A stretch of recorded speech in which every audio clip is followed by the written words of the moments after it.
Is your culture toxic or enabling?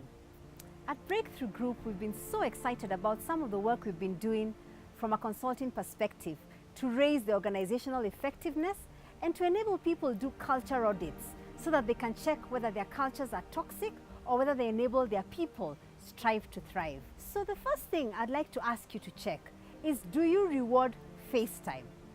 And I don't mean the FaceTime that comes with the iPhone.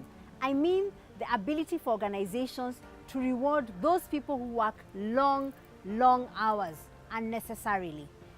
I know that this whole idea of FaceTime comes sometimes from the leaders, from the managers who sometimes are so wrapped into their work because it gives them their entire identity that they send messages at 1 a.m. in the night and ensure that they want their teams to ensure that they respond by 7 a.m. if not 6:30.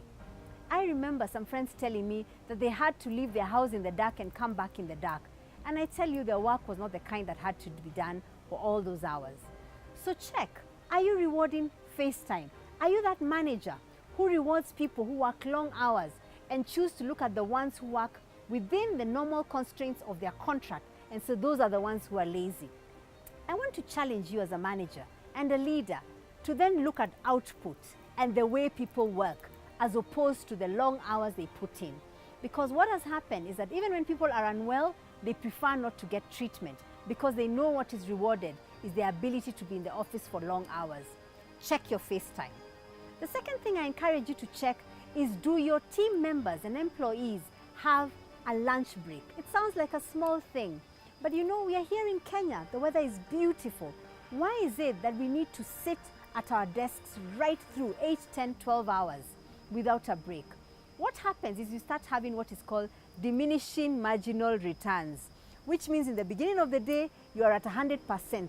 By 1 o'clock, your output is at 50%. So you actually do need the break so as to then re-energize and to get back to your work with the energy you need to do the kind of work that you're employed to do.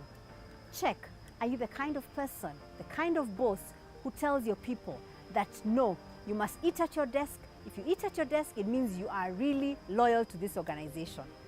At the same time, check, do people take leave when they should?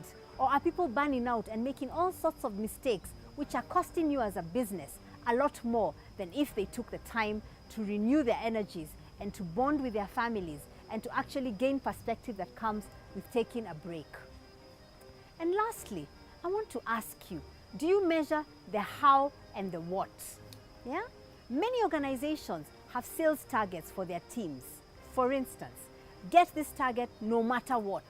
The no matter what is silent.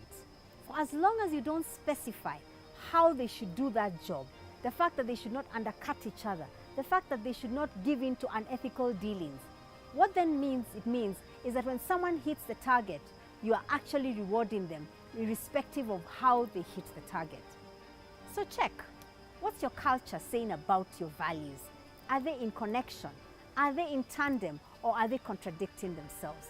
Maybe it's time for you to look for a partner to do a culture audit and then to put into practice the recommendations that come out of that cultural audit.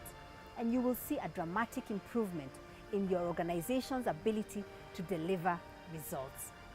Take a culture audit and ask yourself, what's the first thing you need to do? Then do it and see the results show themselves. Thank you.